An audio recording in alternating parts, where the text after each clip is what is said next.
Namakuru ahambaye cyane, namakuru ateye ubwoba ari kuvugwa ngaha mu gihugu c'u Burundi, aho tugiye kugaruka ku bikorwa biteye isoni ndetse bibabaje biriko birakorwa n'ubutegetsi bwa CNDD-FDD, ndetse tukaza no kugaruka kuri dosiye ya Rabine wafashwe bunyuruzwe agakurwa mu gihugu c'u Rwanda, ahenzwe agashikirizwa inzego z'umutekano z'u Burundi.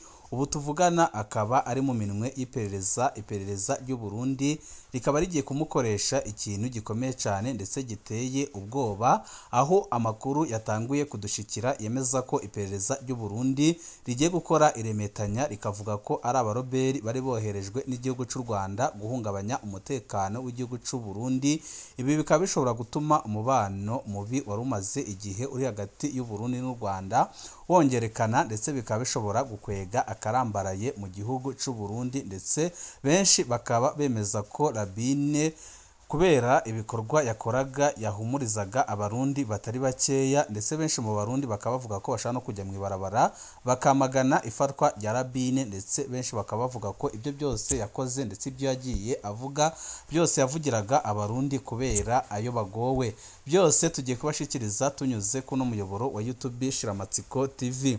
Umusirikare, umuroberi, umuvugabutumwa, umudandaza, Kinyonzi, Musuma Alex Hajayandi ninde?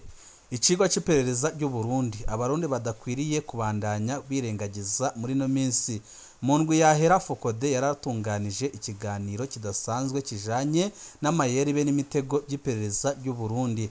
Kwarerekanye ingene ubutegetsi bwa CNDD-FDD bwubakiye ku iperereza kuva bukijaho. Haratanzwe impanuro ko umurwi wose uziko ushaka guhangana n'ubwo butegetsi, ikintu ca mbere ohera ko ari ugutunganya igisata c'iperereza muri wonyine. Hari benshi baciye bashira amaso ku bantu bazwi cyane, mu gihe ico cigwa cashimikira kukungurura amaso hafi cyane bamwe bose ku rugero rwabo mu byo barimwo. Ibiherutse gushika mu ifatwa rya Diodoni ni y'ukuri batazira Rabine na bagenzi we biza bishimangira iyo mpanuro twabahaye. Iyi nkuru yerekeye umukozi w'iperereza Alex Hajayandi. Inkuru yiwe irasa cyane n'iy'umuhisi Lambert Bitangimana yakoreshejwe cyane n'iperereza ryo ku kirimba ca Perezida Nkurunziza, aratuma abatari bake bishwa abandi baranyuruzwa. Yarakoreye cyane mu bihugu nka Kenya, Uganda, birangira nawe yishwe n'iperereza muri Ndamukiza 2017. Kwizere ko Alex Hajayandi nawe atazohabwa impembo nk'iyahawe Bigirimana. Alex Hajayandi ninde? Ubuzima bwa Alex Hajayandi burimwo ibifungu byinshi. Kumbure abazumviriza iyi nkuru bazodufasha gushira umuco aho tutawufise neza. Igifungu ca mbere kiri mu mamoko ya Alex Hajayandi. Bamwe bakwandikiye ko avuka ko yavukiye mu ntara ya Rutana, ariko ntawashoboye kumenya neza aho mu Rutana avuka ahariho.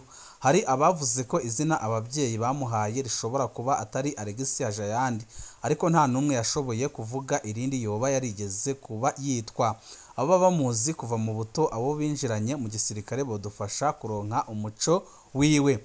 Alex Hajayandi yarabaye mu gisirikare ca kera Exfabo. Benshi mu batwandikiye bavuze ko yavuye mu gisirikare muri 2005. Ntituzi neza ko ari we mwaka yakiviriyemo n'impamvu yabitumwe. Mu gisirikare yari mu rugero rw'abasirikare bato cyane. Avuye mu gisirikare, Alex Hajayandi yagiye kuba mu ntara ya Bubanza. Ni nayo mpamvu benshi bazi ko yoba avuka muri komine Mpanda mu ntara ya Bubanza yahahora. Aho ku Mpanda niho nyine atangura kuvugwa mu bikorwa bya politike, kuko yabaye umukuru w'umugambwe MCD muri komine Mpanda. Mu nyuma Alex Hajayandi yaciye aja kwijira ikiroberi muri Kongo. Bamwe mu batubwiye mu kiroberi cirwa FPM abatabazi coba cari kirongowe n'uwo bita Komanda Abdara, yoba nawe yavuye mu gisirikare c'u Burundi ari kaporari. Alex Hajayandi avugwa nk'uwari ajejwe gupanga intambara. Hari abandi bavuga ko yari muri FPM abatabazi ariko agahabwa amategeko mu wundi muhari Foronabu Tabara. Biragoye gutahura, ariko ico gihe nyine niho abambere batanguriye kumubona nk'umukozi w'iperereza. Alex Hajayandi mu mpimba. Muri 2013 Alex Hajayandi yarahagaritswe cyo kimwe na bamwe mu bo bari basangiye kurongora FPM Abatabazi. Yafatiwe muri Kongo hanyuma arungikwa mu Burundi. Amasoko yacu avuga ko muri ibyo bihe hari ibyo yakoranye n'umukozi w'iperereza azi cyane Joseph Mathias Niyonzima batazira Kazungu.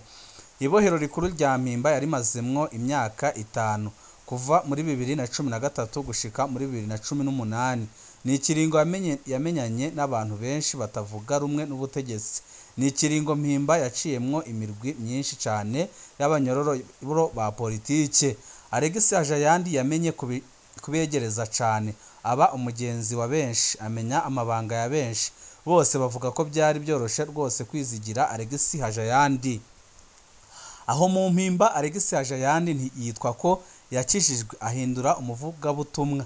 Hari amafoto menshi amwerekana afise Bibiliya, ahandi avuza piano mu ngoro y'Imana. Muri 2018 Alegisi Hajayandi yarerekuwe mu gihe abo basangiye dosiye bari bagipfunzwe. Yabaye mu buzi bwinshi mu bihugu bitandukanye.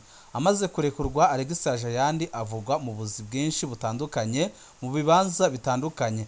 Yarakoze kwa Honorable Fabien Banchiryanino, yaradandaje impuzu mu isoko kwijabe, muri gare yari hepfo ya Pafe ya kera n'ahandi. Yarabaye kimyozi muri salon de coiffure zitandukanye nko ku Mutakura n'ahandi. Yarakoze mu masosiyete ajerwe kukwiragiza mu gihugu ibidandazwa bya Sovanoro. Ijya nyuma yakoreye yitwa Muhirwe Business Center, aho bavuga ko yagiye abyibye imiliyoni 38 z'amafaranga y'amarundi muri 2024. Muri iyo sosiyete bavuga ko n'ubu hariho umutahe urondera Alegisi Hajayandi ariko baramubuze irengero. Ubwo nyine Alegisi Hajayandi yaciye aja gukorera mu gihugu ca Zambia, ariko yaraciye no mu bindi bihugu nka Kenya na Mozambique.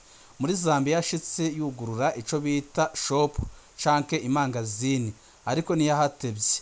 Abo bari kumwe i Lusaka muri Zambia bavuga ko yababwiye ko agiye kwinjira ikiroberi, aca aragurisha ya shop yiwe. Ariko imwe mu ngorane yagiriye Zambia nuko hariho abo bahoze bapfunganywe bari batanguye kumuherekana ko ari umukozi w'iperereza ry'u Burundi. Niko kuca aja mu Rwanda kwa Dieudonné Niyukuri batazira Rabine, umukozi w'iperereza. Ni ryari Alegisi Hajayandi yatanguye gukorana n'iperereza? Biragoye kubitora,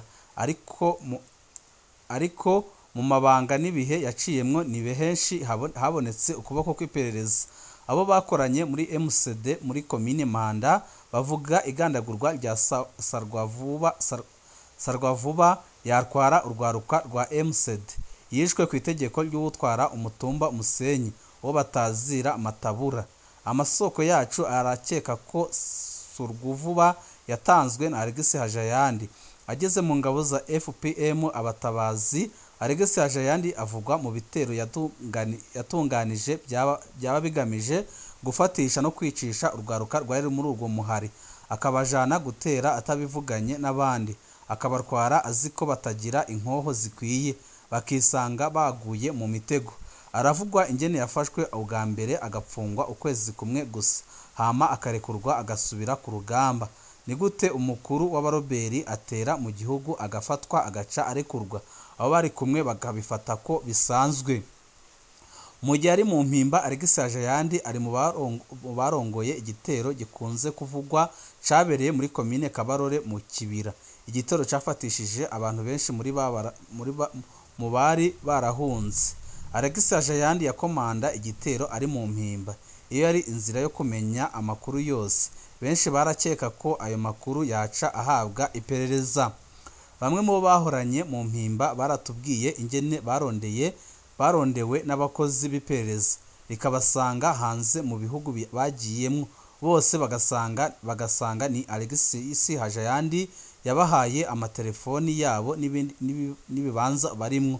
Hari abatubwiye ingene bahaswe kwicwa muri ibyo bihugu, bagasanga babakozi b'iperereza bariko barakorana n'abapolisi muri ibyo bihugu bari bagiyemo. Bamwe bahavuye basubira guhunga ibyo bihugu bari barahungiyemo. Ku bari hanze, Alegisi Hajayandi yama akoresha ubuhinga busa, asaba ko bamuha indaro, hamwe akavuga ko azanywe n'ivugwabutumwa ngo ashaka gushinga amasengero, ahandi akavuga ko aje gukora urudandaza. aba yifuza kubona neza aho abantu baba akanamenya ibyo bagezemwo. Mu nyuma iperereza rica ritangura akazi karyo. Iperereza rikunze kumuha ubuzi ahuriramwo n'abantu benshi akamenya amakuru yabo, kudandaza mu isoko canke kumwa umushatsi mu bice birimwo urwaruka ruzwi ko rudakunda CNDD FDD. Imirwi Alegisi Hajayandi akorera ko cane n'abahoze muri MCD, abahoze bapfungiwe mu mpimba be na bamwe mu baseneri. Umutego kuri Rabini. Igihe yari mu mpimba Alegisi Hajayandi yamenyanye na murumuna wa Diodoni Niyukuri batazira Rabini. Bose bari bapfunzwe baba n'abagenzi bakomeye cane. Ibyo nibyo yakoresheje kugira ashikire Rabini. Aramurondera baba abagenzi, amubwira ubutwari n'intambara zose yagwanye, amwumvisha ko amushigikiye mu mugambi wo guharanira impinduka mu Burundi. Alegisi Hajayandi yaciye anyarutsa kugurisha ya shopu yiwe muri Zambia, anyarukira mu Rwanda ashikira muhira kwa Rabini. Kwa Rabini Alegisi Hajayandi yahabaye amezi 2, anakora akazi ko kunywa umushatsi mu bice bya Nyamata aho mu Rwanda. Gutyo abandanya ca gikorwa cyo kumenyana n'abarundi batari bake aciye mu kubanywa umushatsi. Amasoko yacu avuga ko Alegisi Hajayandi yumvishije Rabini ko afise abakuru b'amakambi ya gisirikare mu Burundi bakorana kandi bashaka impinduka. Ubu barana telefonye baravugana na Rabini, nuko harubakwa umugambi udasanzwe wo kubaka impinduka, ariko cari ikinyoma cubatswe n'iperereza. Alegisi Hajayandi yarungiswe imbere mu Burundi gutegura amazu abazova mu Rwanda bazoshikiramwo, gupanga akarere nk'uko babivuga. Ico Rabini na bagenzi be boba batamenye nuko Alegisi Hajayandi yacitse afatisha abantu bari mu Burundi bari basanzwe mu bo bakorana na Rabini. Kugeza ubu nta numwe azi ubuhinga bwakoreshejwe kugira bumvishe Diodoni Niyukuri batazira Rabini ngo yemere kwinjira mu Burundi ku munota wa nyuma. Ico bikoze Rabini na bagenzi be bashitse mu Burundi barumiwe, basanga uwo bari barizeye yari umukozi w'iperereza akomeye. Bose barabacakira Alegisi Hajayandi arorera. Aho bari bashitse baha Alegisi Hajayandi imodoka yo mu bwoko bwa Toyota, niyo yaza gukoresha mu kunguruza abantu. Mu nkuru zikurikira tuzobasangiza bimwe mu binyoma Rabini na bagenzi be bahawe, tuzobabwira n'ibyo ubutegetsi bw'u Burundi bushaka gukoresha iyi dosiye ya Rabini na bagenzi be mu gucafuza igihugu cy'u Rwanda, aho bagiye gukoresha iyi dosiye mu gucafuza igihugu cy'u Rwanda, bakavuga ko u Rwanda rwari rwarungitse abaroberi mu gihugu cy'u Burundi gukora iterabwoba ndetse no gusenyura ubutegetsi. Impanuro: turabasubiriye gusemerera Barundi ni mukanure, benshi murakikujwe n'abasumyi b'urusaku b'iperereza ry'u Burundi. Uyu Alegisi Hajayandi ari mu bantu basha hano ku mbuga bakaraba abagize ico bavuga kitaryohera ubutegetsi, akaca abandikira ngo bamenyane, ngo yakunze ibyumviro byabo, akababaza ibitari bike biberekeye.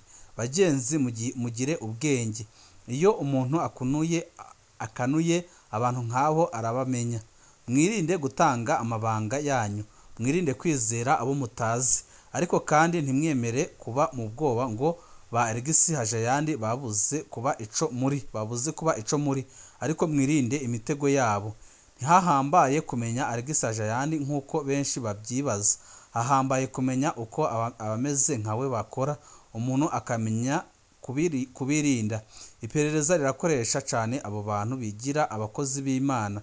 Iperereza rirakoresha cane abakora ubuzi buhura n'abantu benshi, salo de kafiri, ubunguruza abantu mu mabisi, amamoto n'amakinga, abadandaza za rumikashi, abakora mu bubare, abakora mu mahoteli, abakorera mu masoko, abakobwa badandaza umubiri n'abandi benshi.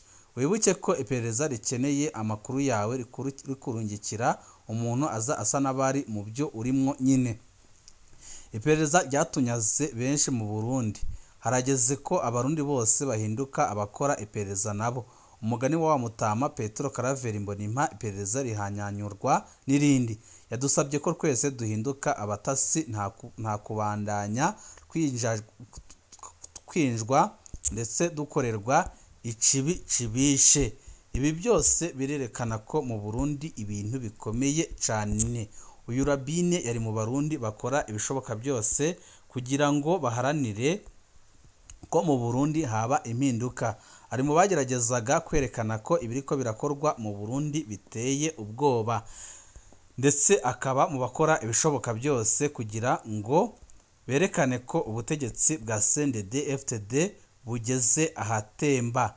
Mpejeje kuraba Chano Cakenge YouTuber Dieudonné Niyonkuri azwi nka Rabine, amajambo yakoresheje mu gutuka Uburundi n'indongozi z'u Burundi, analize ziwe ku ntambara ya Kongo, ariko ubu iperereza ry'u Burundi rikaba ryamushize ko intoki. Wiheje ibyo yahora ashikiriza ntawoshidikanya iperereza rizomwica nabi cyane.